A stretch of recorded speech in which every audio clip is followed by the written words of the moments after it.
Bismillah ar-Rahman ar-Rahim wa assalamu alaikum wa rahmatullah. Welcome to Spirit of Islam. I am your host Ashraf Zaghloul, and today inshallah we'll talk about worshipping in Islam. I'd like to introduce my guest today, Mr. Hatim Zaghloul, the chairman of the Muslim Council of Calgary, and he's also my brother. And Hatim, when we talk about worship in Islam, how do you see worshipping in Islam? Worship is a private thing. Everybody has to build his own association with the word. Personally, I went the route of that worship is the highest degree of love. We dislike or we hate, we dislike, we lie, we're neutral, we like, we love, we adore, and then we worship. So worship to me is a peak of love. And when one loves someone and they tend to not want to disobey them. So, and you want to actually go extra, the extra mile kind of thing. And that's really how we, in my view, we should understand the whole concept of worship. What do you think? Yeah. No, and you're right, because sometimes people think it's because we have to do all these things. And in a way, it is. There is a minimal of what you have to. But a better view is you do it, as you said, because you love to, because you enjoy it. You please the person you love, and you don't want to displease them. So you're right in a way. Yeah, I mean, we know this from, a marital relationship where when he's in love with his spouse, he, generally tries to find the things they like and, surprise them with them. One should, not that I'm, saying... Maybe you should be a marriage counselor or something. Not that I'm saying, we should, God is a human being, but no, I mean, the relationship, of course, should be a relationship of love, and we should use as an example for the love, our love for human beings. We should really try to find out what Allah subhanahu wa ta'ala wants from us. And it's very easy because Allah gave us the Quran, and the Quran is a very clear blueprint or manual for mankind. So we know exactly what Allah subhanahu wa ta'ala wants, and it's a matter of then doing it. And, pleasing Allah becomes an easy task when it's a matter of, you're pleasing the one you love, and staying away from the things that displease Him. It's easy too. But what do we say that people think worship is only through prayers and fasting and things like this? Is this really what it's all about? No, these are acts of worship. And, in my view, I mean, when one loves Allah subhanahu wa ta'ala, one wants to do the things that please Allah. And we understand that we're closest to Allah when we're praying. So we want to be closest to Allah. Sometimes people don't understand, they don't understand the love. And it is best for them to do what Allah ordered them to do so that they get closer and hopefully, inshallah, they, start to love. The Prophet ﷺ, or Quran, in addressing the Prophet, he told the Prophet in Surah Al-Imran to tell, and this was to the Christians more than to Muslims, if you say you love Allah, follow me, and Allah will love you back. It's for all mankind, not just of course. It's everybody, If you say you love Allah, you love God, follow Prophet Muhammad sallallahu alaihi wasallam, and in a way he will lead you the way and lead you the path.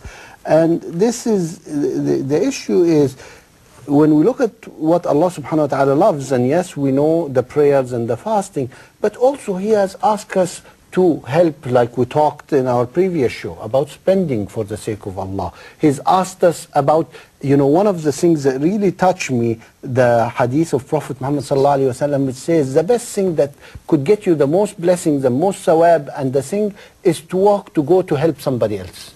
And this is the ultimate. No, I mean, the hadith that is very clear about the love is the hadith of لا يؤمن أحدكم حتى يحب لأخيه ما يحب لنفسه. Nobody is a true believer. The real translation or the literal translation is no one is a believer, but in Arabic it really implies no one is a true believer or a complete believer unless he loves for his brother what he loves for himself.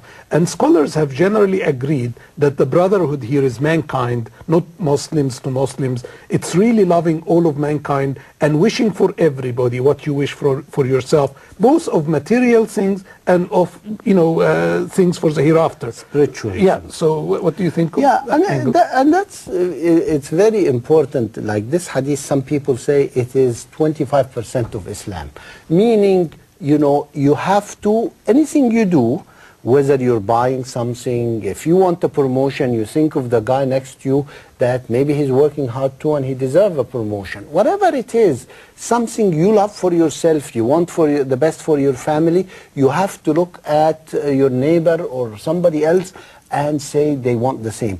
And if we all feel this way, this competitiveness, and I'm not saying competitiveness is bad because it has a place, but it has to be a fair competitiveness rather than what we see is people trying to push each other out of the way to make way. No, exactly. I mean, the competitiveness should be to improve the love. You know, you want to show that you love Allah more by loving other people more. And the more you love other people, the more you're good to your neighbor, no matter what his religion he's from, you know, the more you're practicing Islam, the more you're showing your love for Allah subhanahu wa ta'ala. Yeah, and this is, you know, like, I feel a lot of Muslims look at Islam and practicing Islam is just in the 5 pillars. But outside that, which is the actions or the treatment of others, people have dropped that somehow.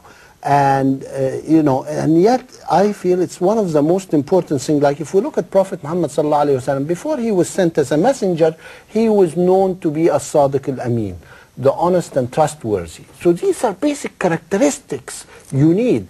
And how do we put that in people to understand how important it is to be honest and trustworthy regardless? Again, it's a practice. You know, people have to practice love, and you know, they practice the love for everything. I mean, you know, Islam orders us to be kind to every creature, whether it's a bird, an animal. We're not supposed to kill just for the fun of killing, even if it's an insect or an animal. So really, one has to practice the love for all creatures, all of mankind, all of, you know, creation, to, you know, eventually learn how to love Allah subhanahu wa ta'ala. He who does not thank human beings will not know how to thank Allah. I, you know, take that a bit further and say, he who cannot love human beings cannot love Allah subhanahu wa ta'ala. Yeah. And so when you say practice, it's easy to say, but how do we bring it out in reality? How do we tell people? Is it to teach the young generation to do this, or what is the best way to let people in a way get out of their shell and realize there's much more to life and much more to religion than just spiritual things? Well, there's 2 aspects to this. There's education first, and you know, so the imams and the preachers and so on, of course, have to start teaching people more focus on the love. You know, we have a misconception in Islam when we say ibadat, people understand from ibadat, which means worships, you know, so the acts of worship in Islam are defined to be, you know, the 5 pillars of Islam. Whereas, of course, they are much more than that, and, you know, like you said earlier. So we have to teach people that first. And then we have to, you know, be always reinforcing the concept of love. You know, I like to touch on this concept that, for example, Sharia. Whenever Sharia is mentioned, the first thing that comes to mind is cutting the hands of the thief, or the hands of thieves. And the Sharia has nothing to do with that. This is the, you know, sort of culmination of Sharia. When everything else is done, you implement these aspects. But the Sharia is more about, you know, people really need to love each other.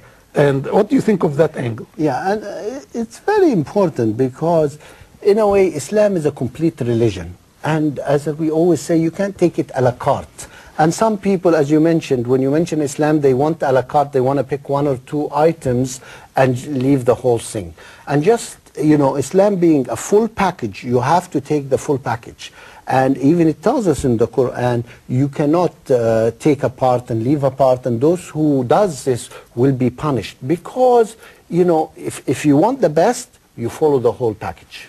That's absolutely right. And, you know, also, I mean, we need to, for example, stress you know, and I want to stress that, of course, cutting the hand of a thief and, you know, the stoning of adulterers and all these are, you know, real laws in Islam that, you know, eventually when the Muslim society is advanced and is, you know, where it needs to be, these can be implemented. But it's very important to say, in the Muslim nation in the first 30, 40 years, I think they only cut the hand of 3 or 4 people.